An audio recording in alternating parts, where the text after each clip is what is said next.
Welcome back to the 10 Dimensions of Wellness. I am your host, Cammie Red, and we are in for another wonderful wellness episode today. We are diving into one of the most crucial dimensions of wellness, financial wellness. And joining us is Weylan Walker, the founder of Enhanced Wealth and a VIP coach for the 10 Dimensions of Wellness Virtual Summit. Now, Weylan is on a mission to tackle the financial literacy crisis in the US and help people take control of their financial future.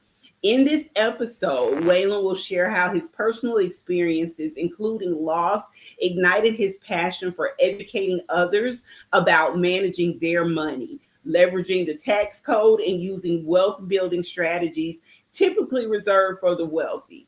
Now, whether you're looking to improve your financial situation or just simply get started with the basics, Weylan has practical advice and the motivation you need to get on the path to financial wellness. Get ready to take notes and stay and start your journey to financial freedom. Let's welcome Weylan to the show. Hello. How are you doing? How is everyone? My name is Weylan Walker. She kind of gave the entire introduction there for me, so I'm honored to be here, and I can't wait to see what comes of this. Honestly, Awesome. Well, let's just jump right in. Can you tell us a little bit more about Enhanced Wealth and what inspired you to start your journey in financial wellness? so basically, Enhanced Wealth is we are an agency, and we're like you kind of mentioned. Our goal is to kind of change the trajectory of how things are going right now in the United States. There is a severe financial crisis in the United States, as we mentioned earlier. Most people are brought up to believe that they should really just keep their money in banks, leave their money in low interest earning accounts. They're not really outpacing inflation, and therefore our dollar is losing value on a day-to-day basis.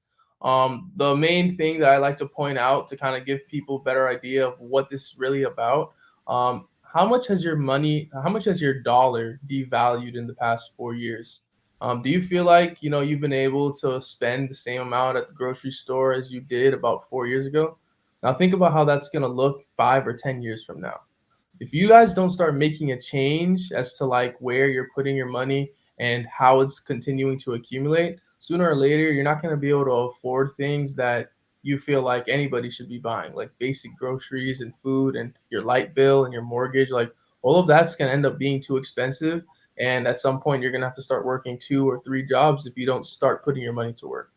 You're absolutely correct about that. Now, financial literacy is often overlooked in education. What do you think is the biggest misconception people have about financial wellness?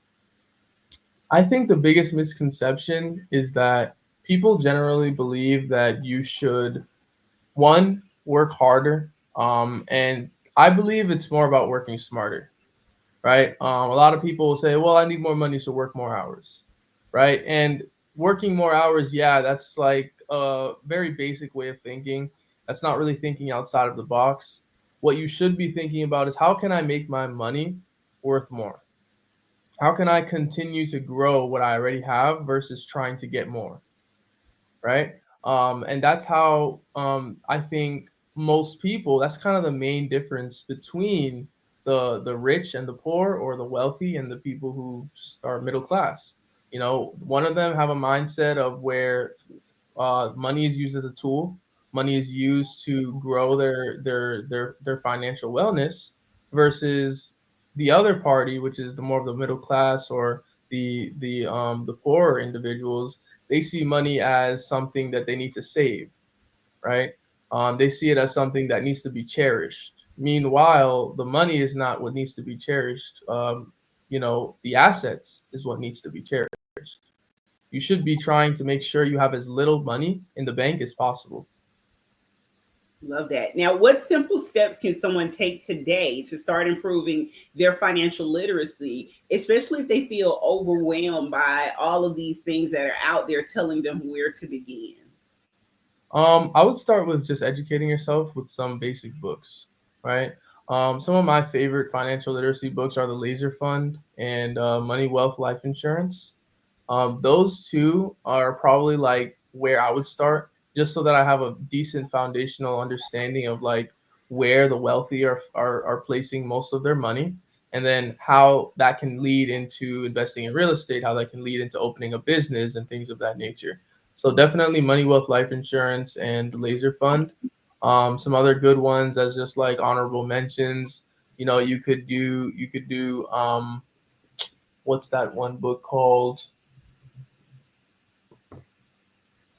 The Power of I think it's the power of the inside mind or the power. Yeah, I think I'm gonna check on that one. But that Okay, I was gonna say you can well, always tell us at a later date. yeah, for sure, for sure. But that book is huge. It definitely changed my life, even on top of in conjunction to money, wealth, life insurance, and the laser fund. Okay, now I wrote down both of those, the laser fund and money wealth life insurance.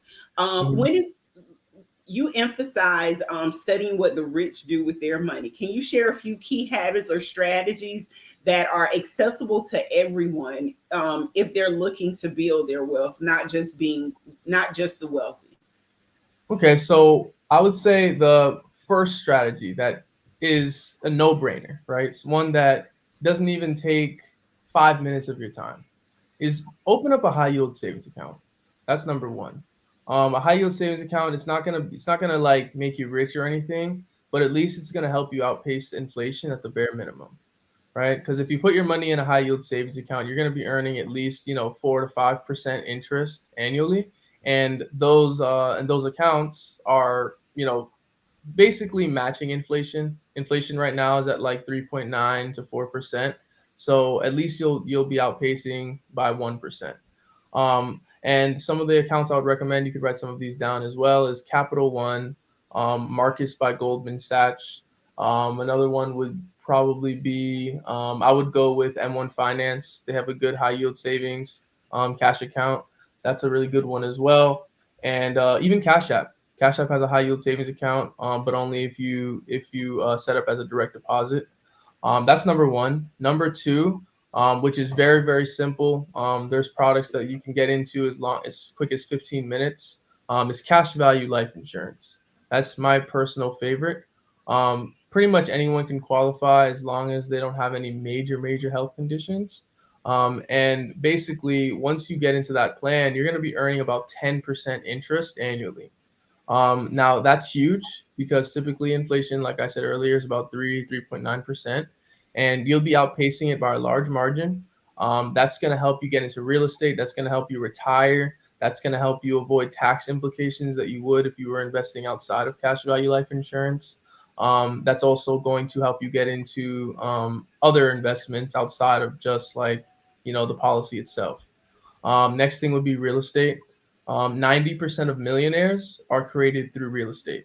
Everybody knows that, or at least a lot of people do, but people choose not to invest in it, right? And in my personal opinion, alongside cash value life insurance, a real estate portfolio is going to do a lot better. It's going to do a lot better long term than a 401k, any IRA, any other money market account that you open. Just having a real estate portfolio of a few houses in a good area is going to do a lot better long term than leaving it inside of a cash account or some type of real estate brokerage account like Fidelity. Okay. Um, One thing I want to touch on is 401ks and most of these, retirement accounts, they're created to benefit the business owner, right? They're a huge tax deduction. These accounts weren't necessarily created so that we could retire out of them as employees. That of course that's a byproduct of them throwing away money and matching our contribution and all of that. But as far as like what the real goal was when it creating those 401ks, it was designed for two things. One, to keep the economy going by continuing to fund the market with all these 401ks that are opening with every job. And then two, keeping the business owners happy by keeping it as a tax deduction. That way they're all incentivized to open these 401ks for the employees. Okay. Now, what role do you think mindset plays in achieving financial success? And how would you or how do you coach your clients to shift from a scarcity mindset to one of abundance? So one of the main things is I would probably shift from the idea that you need to save your money. Kind of like I touched on earlier. An abundance mindset is based on realizing that all of the money that you have and all of it that you are spending, um, it's not about saving, it's about where you're spending it, right? So instead of, buying, an extra coffee from Starbucks, start making your own from home.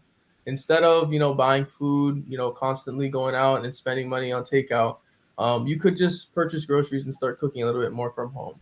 Now, I'm not saying you can't have fun, but at the end of the day, if you're making, say just $50,000 a year or something, it's not about how much you make, it's about how much you keep, right? It's how much you put into income producing assets.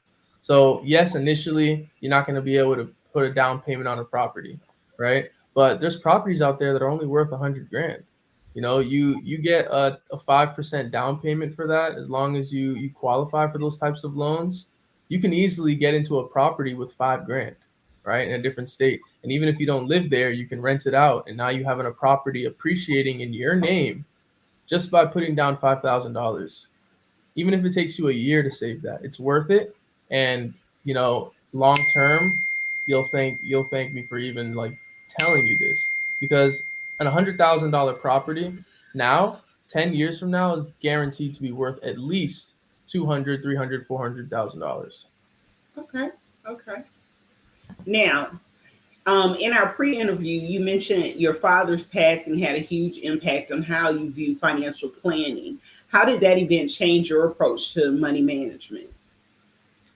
So I would say the biggest thing that changed my mindset in regards to financial planning would be where to put your assets before you pass away. Mhm. You can't leave it up to the judge.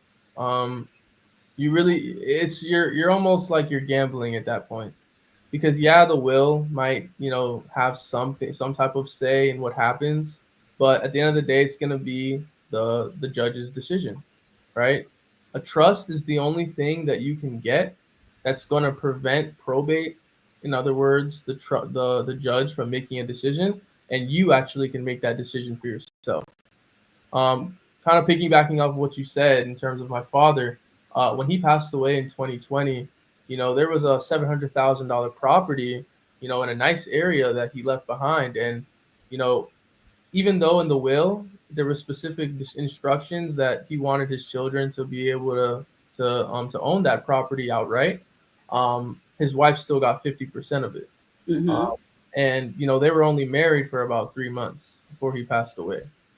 So basically, we lost 50% of the sale of that house due to a will being set up instead of a trust. Yeah. Okay. Another thing is the probate period is very, very, very long and strenuous.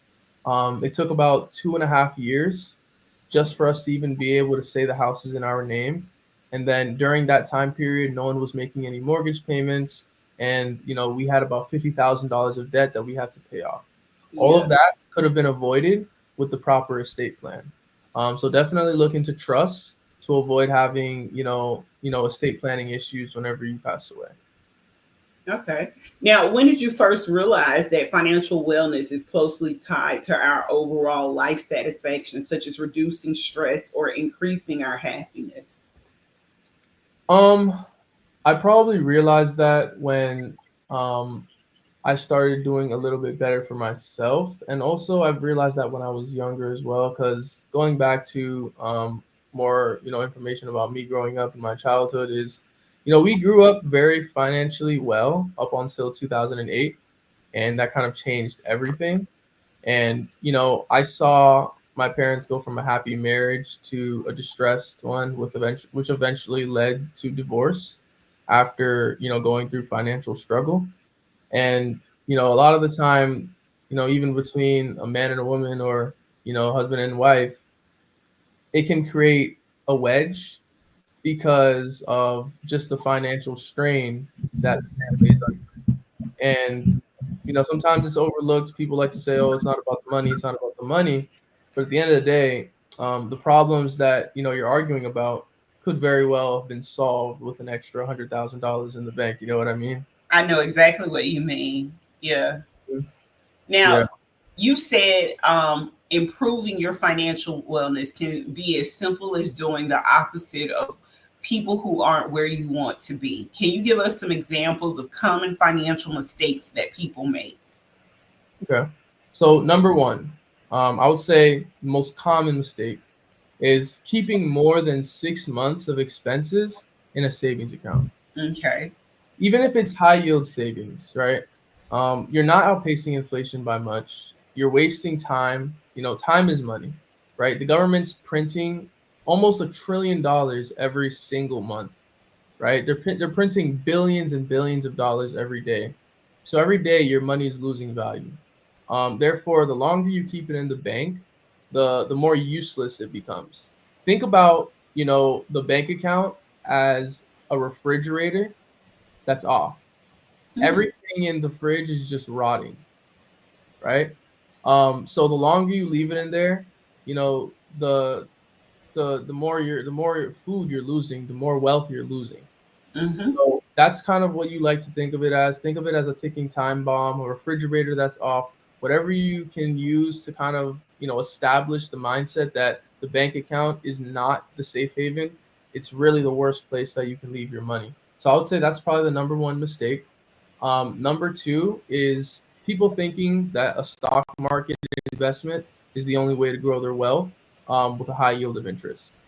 Just because a lot of people don't know about other options, it doesn't mean it's the only way, right? There's cash value life insurance. There's even there's certain types of real estate funds that you can invest in through the market. They're called REITs. So a REIT, a real estate investment account, that's another one with way less volatility and just as much earning potential. So that's probably another huge mistake that I would say people make is just putting all of their money or too much money at risk in the stock market. Number three, this is going to be kind of almost talking in circles at this point with real estate. A lot of people have money to put into a property, but they choose to leave it in a bank account because they don't want to deal with the process of buying a house. Okay. And that is probably the worst thing you can do because now you're missing out on all the opportunity costs. Opportunity cost is essentially the expense you're paying for not making a move, right? Every day that you delay a decision is every day that you're losing potential growth, right? So that's probably the top three. Um, and I would say another financial mistake, probably my this is gonna piggyback off of the whole financial literacy I guess pandemic at this point is the fact that people choose not to do any outside research outside of their inner circle, right? Uh, If you really think about it, if you're growing up in a town where people don't have money, people are struggling to make ends meet, why in the world would you listen to what they tell you to do with your money, right? What you should be doing is, reading books about, people who have money and what they're doing with it, right? Read a book by a billionaire.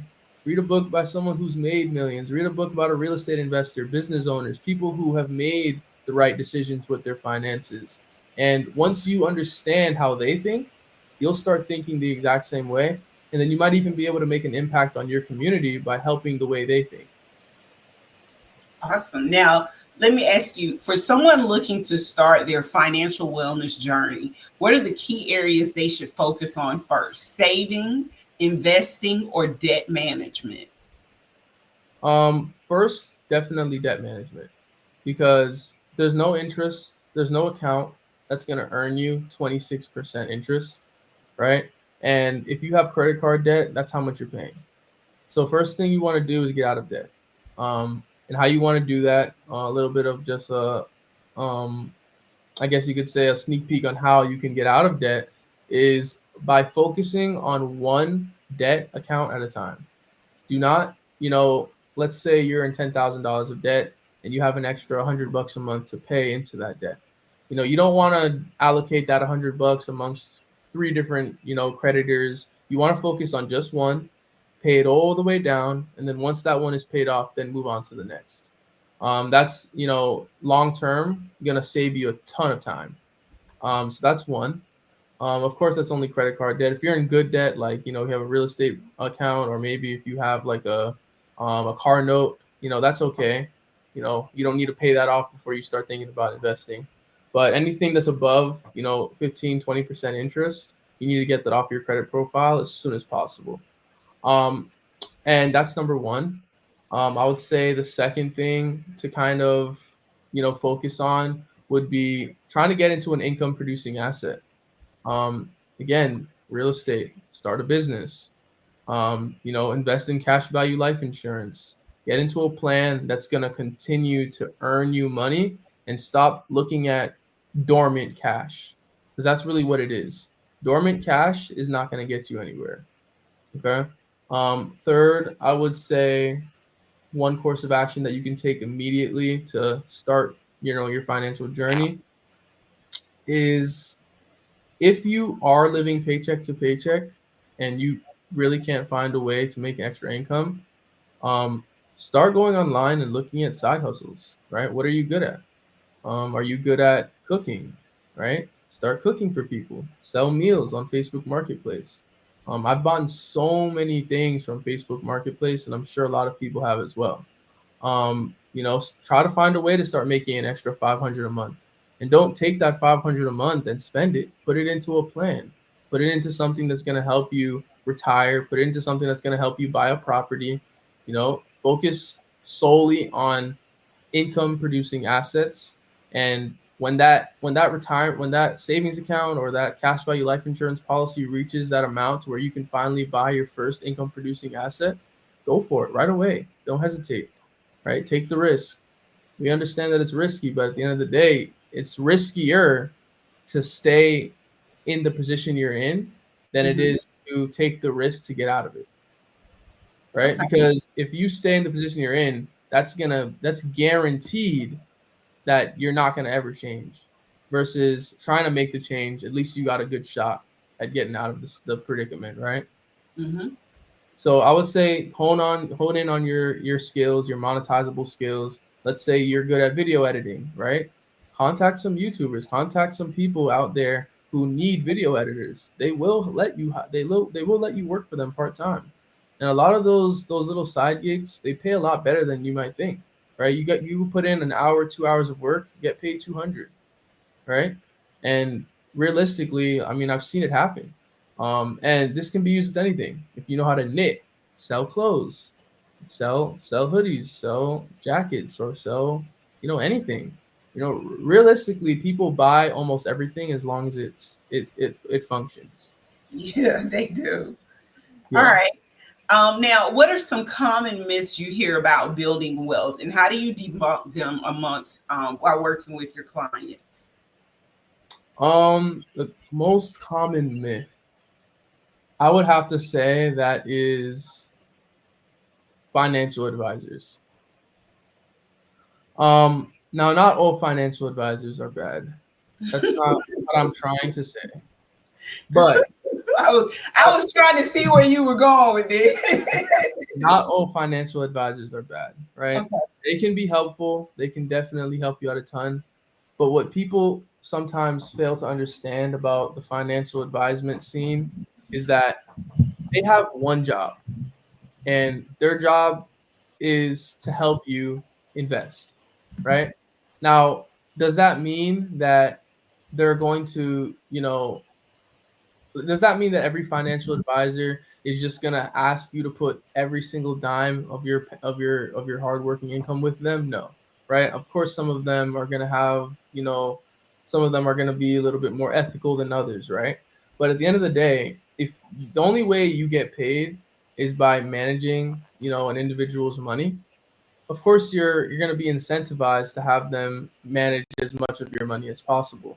What they don't tell you is that the more money they're managing, the more fees they're charging, right? So if you have a financial advisor who you have managing about, $500,000, right? They're earning like 3% off of your portfolio every single year, whether you make money or lose money. And they don't really tell you these things, or they might tell you, but they might sound like, it's just protocol and things of that nature, which it is. But at the end of the day, it's much more beneficial for you to do a little bit of research on your own and find out where to store your money versus relying on a financial advisor. Because if your financial advisor is putting you in a plan that's earning you an average of say 7 to 8% interest every year, now if you deduct 3% off of that, I mean, where does that leave you? You know what I mean? You're barely outpacing inflation at that point. That's why most people, when they retire, they don't have the cash they need to be able to retire because their money is sitting in an account that is doing fairly well, but at the same time, it's volatile, right? You know, whenever the market drops 20%, they're still charging that 3% and selling some of your stock to profit off of so that they can, pay their bills. Now, there's nothing wrong with that per se, but to for some people to think that all of their money has to sit with a financial advisor, I would say that's a really, really huge misconception because at the end of the day, you're paying for that service. And you want to be very careful as to where you're putting your money and who you're paying. Okay. Now, one of my questions for you is how can individuals take better advantage of the tax code? And what's a common area where people are unknowingly being taken advantage of? I would say number one is tax code 7702A. If you can take advantage of that, which most people can, that's huge, right? Because that tax code is basically letting everyone know that if you invest your money, not only in the stock market, but also in cash value life insurance, that you'll be able to grow your wealth completely tax free. So say you have half of your wealth in the retirement plan, like a 401k, and then the other half in cash value life insurance. The portion that's in cash value life insurance is going to grow for the rest of your life completely tax free, even when you start withdrawing from it. So withdrawing $100,000 from a 401k versus $100,000 from a Roth, or sorry, from a cash value life insurance, every single year, those are completely different numbers, right? Because one, you're getting taxed 20%, leaving you at 80K, and the other one, it's completely tax free, meaning you're earning an additional 20% on top of whatever you took out of the 401. So you want to be very careful about that. You want to make sure you're putting your money um, in the right places in terms of, you know, your tax liability. I would say number two is if you're a business owner, definitely hire a CPA, 150%. Because CPAs are going to be able to plug all of the holes in your boat and really prevent you from paying extra taxes that you don't need to. Um, Now, if you're a W-2 income earner with a job where you're working for a company, now that might be a little bit different because there's not really much you can do to lower your tax liability besides, again, real estate. Um, there's a basically if you do what's called a cost segregation study. Now you can write that down because that's probably my favorite tax code outside of 7702A. Basically, a cost segregation study will allow you to um, take all of the depreciation from your home for the next few years and accelerate that into 1 calendar year. So basically, let's say you buy a house, and over the next 20 years, you're gonna have to replace your roof, you're gonna have to replace your AC, you're gonna have to repaint the house. You're gonna have to make all of these updates and changes. You'll actually be able to deduct all of those expenses off of your taxable income for that year, even though it hasn't happened yet. Okay. Now, you stay motivated by the drive to teach financial literacy. How do you measure success in your mission to educate people about their financial health? I say I probably measure success by how many people I can say I've helped. Um, I think that's probably the number one measure of my success because the larger my network gets and the larger amount of people I'm able to reach in one call or in one setting or in 1 week or in 1 month, that can kind of tell me like how much progress I've made. Right? When I first started doing this, I could barely reach a soul, right? There's not really much people I could talk to, and now here I am in front of however many people, kind of explaining how this financial literacy can change lives. So I think the larger platforms that I get on, the more people I'm able to speak to at once, the more clients that I'm jumping on meetings with on a day-to-day basis. That's probably my number one, measure of my success right now. Okay. Now, how do you stay up to date with the latest financial strategies and resources to ensure your clients are receiving the most relevant information? I would say definitely stay updated on YouTube. Go ahead and follow some of the best financial channels out there. I would recommend, Graham Stephan. He's a really really good one. He's not big on he's really really big on real estate. That's probably my favorite thing. Graham Stephan is huge. Another one I would say is Minority Mindset. He's really, really good as well. There's a bunch of other finance YouTubers that I like, but those are probably my favorite too. So yeah, I would say them, and then also just keeping updated on basic news, right? If you're a stock market investor, stay up to date with the stock market. Make sure that your capital is protected. If you're investing in cash value life insurance, I mean, there really isn't too much to stay updated on those because those typically stay the exact same. Cash value life insurance has been around since the early 1800s. Some have been around since the early 1900s. Abraham Lincoln used these plans, right? Creator of Disney, Walt Disney created used these plans as well. So did the creator of McDonald's. I was just getting ready to say, I know you're about to mention McDonald's. Yeah, yeah. You knew about them already, or is it because I Yeah, told you? I knew about them already. I knew about all the ones you just mentioned, Walt Disney, McDonald's. I knew about that already. I think Starbucks actually follows that as well. Really? Wow, Yeah. you just taught me something. Yeah, I didn't even know Starbucks. So all of these major business owners, they're taking advantage of this, and it's been going on for years. So as far as Yeah. like staying up to date, I would say really just staying up to date with the new products in cash value life insurance. Whole life has been around for 200 years. IUL has been around for about 30 years now. It's making big changes. You're earning a lot more interest in those IUL products. So I would say I just like to keep an eye out. I'm in the industry, obviously. I'm a broker. I hear all of the news in regards to cash value life insurance, which products are brand new, which ones are, making groundbreaking changes. So just being in the industry is probably the easiest way to stay connected with that. Okay. Now, earlier you recommended the book, The Laser Fund. What do you find most valuable about this book, and how has it helped shape your own financial philosophy? So the laser fund completely changes, the trajectory of how you think. Most people have a linear growth strategy thought process, Hmm. right? And what that means is, you know, wherever I put my wealth, it's only going to be able to grow or sit there, right?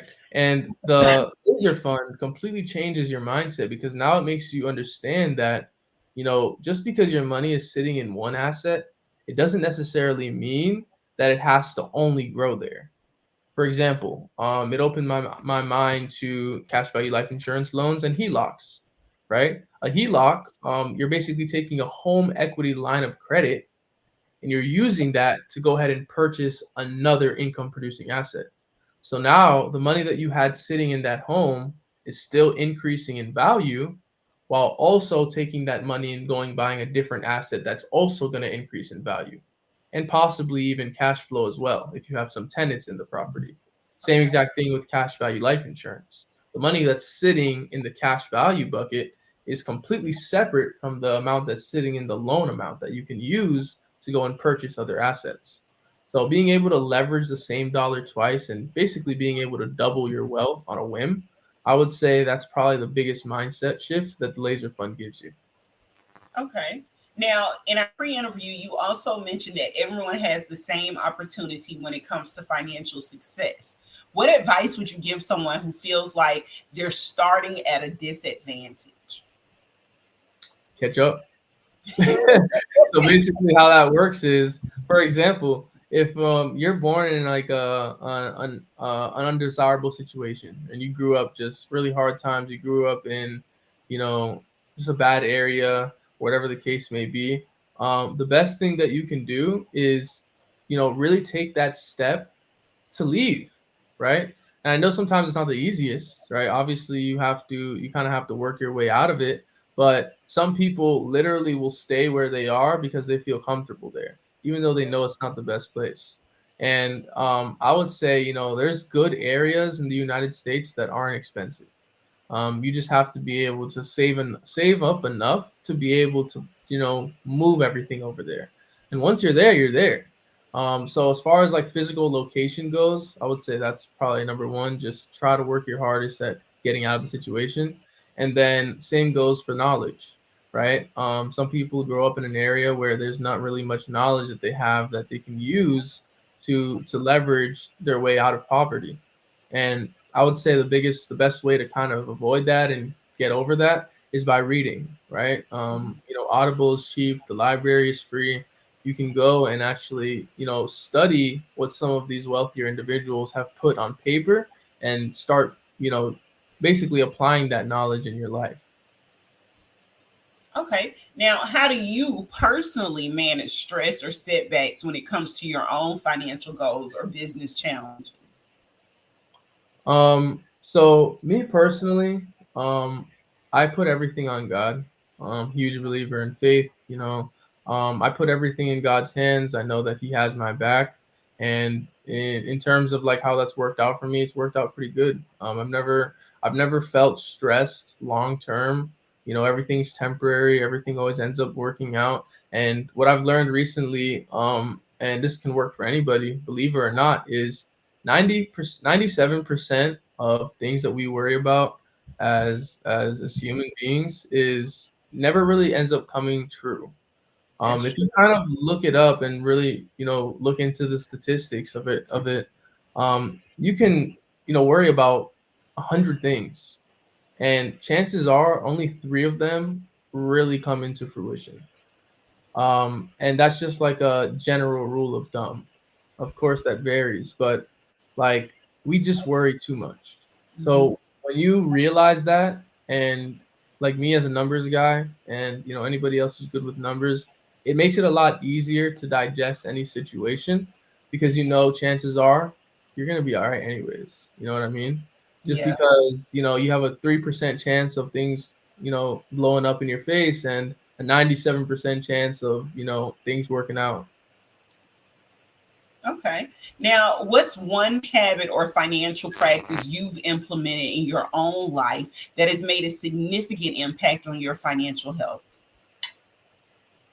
I would say the biggest habit that um, probably changed like the trajectory I was on was getting uncomfortable, putting yourself in uncomfortable situations. Um, if you really think about it, you can't really expect to change as a person if everything around you is the same, right? So you want to put yourself out there, go to that networking event, go to that luncheon, right? Go to wherever you're invited to where that, it might better yourself. Hmm. Do it. Go to the gym, right? Talk to people. I was a very, very heavy introvert. I still am. I don't like talking to people, but I still force myself to do it. The reason being because I know that, your the net worth that you have is just a sum of the people that you hang around, you know? So you just have to get in front of people who you respect and get in front of people who you want to be like, right? Don't hang around people too much. Like, of course, you can have friends who, aren't in the best financial situation. I'm not saying to cut them off or anything like that, but, spend your time around people who you strive to be more like. If you can't see yourself, being like that person in 5 years, then try not to spend too much of your time around them. Okay. All I right. mean, Yeah, I know exactly what you mean. So you're active on various social media platforms. How has using social media helped you connect with a broader audience and spread the message of financial literacy? I would say that. utilizing social media is huge, right? If you have a word or if you have something that you're trying to spread, definitely get in front of, Instagram, get in front of Facebook, YouTube, any one of those platforms, and really just start, making content. You got to stay consistent. Um, I would say my biggest struggle that I've had with that is just consistency, but um, you know, That's long a lot of term, hours. yeah, Because when you run a business, social media is a business within itself. So I get it. Yeah. exactly. So it can get difficult to stay consistent, but it's best to continue to persevere and go through the motions, because at the end of the day, you know, there's no other way that you'll be able to get in front of 1,000, 2,000, 3,000 people from your house, right? Yeah. And leveraging social media is the only way that you'll be able to do that. Okay. Now, what are some of the most rewarding aspects of helping others improve their financial literacy, and how does it fuel your passion for this work? So I would say how financial literacy. So your question is, how does financial literacy No, fuel? no. What I'm asking is, what are some of the most rewarding aspects of helping others improve their financial literacy? Like, what do you find rewarding about helping other people improve their financial understanding, their financial wellness, and how does that fuel your passion for this work? Yeah. So I've had people flat out tell me that, on one of these calls, that it feels like they just went to church. You know those chills you get when you go to church? Yeah. It's like they've told me that, wow, like this knowledge that you just gave me, it literally just opened my eyes and made me feel like a whole gateway in my brain that I didn't know has just opened for me. And I think when I hear things like that, that's probably what, keeps me motivated and keeps me going to continue to spread the knowledge, because it's just so fulfilling to hear people say things like that. You know what I mean? Like, Mhm. um, I'm changing lives by just telling one person, right? Because that one person can go and tell five, and that five can turn into 50, and now I'm just spreading the word, based on just telling one person this information. And I think that's probably the most fulfilling thing about it. Okay. Now, this is my last question for you. And when you answer this question, also go ahead and tell our listeners where they can find you online, on social media or website and all of that. If you could leave our listeners with one key takeaway about financial wellness and building wealth, what would it be? It would be. You didn't lose me. I'm still here. I just like to give you the last. Go ahead. Oh, okay. So I would say definitely read.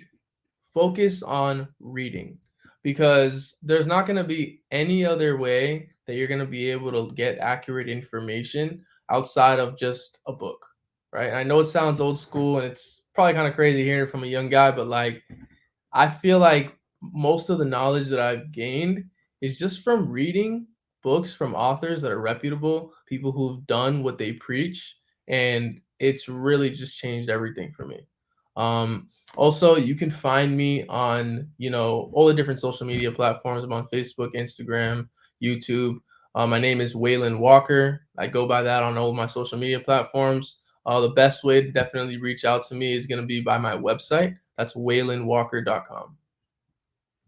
Okay, awesome. Thank you so much for your time today, Weylan. This has been a really engaging and educational episode. I think there's a lot that we can take away, and I'm going to have a lot of good clips as well. So I am prepared to share those for those of you who are out there listening. I will be posting some of these clips immediately. I wrote down the timestamp on some of them just so that I knew where to go back and clip them at, because some of this information is quite valuable for quite a few of us out here who are managing businesses, those of you out here who are also seeking financial freedom. So again, thank you so much for giving us your time today, Weylan. This was really good.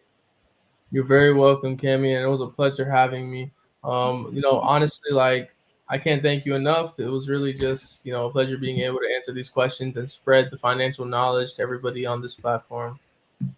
Awesome. Awesome. Now, you guys, this wraps up another episode of the 10 Dimensions of Wellness podcast. Again, a big thank you to Weylan Walker for sharing his wisdom and passion for financial literacy. His belief is that anyone can achieve financial wellness with the right knowledge and approach, that is truly empowering. Don't forget, Weylan is one of the VIP coaches for our upcoming 10 Dimensions of Wellness virtual summit, where he will be sharing even more insights and strategies to help you take control of your financial future. Head over to our website, which is scrolling across the bottom of the screen, for all details and how you can join us. Thanks for tuning in today. If you found this episode to be helpful, be sure to share it with someone who could benefit from Weylan's advice. And also, don't forget to like, share, comment, and follow on your favorite podcast platform. And until next time, remember, financial wellness is within your reach. Take control and make it happen. Take care and stay well, you guys.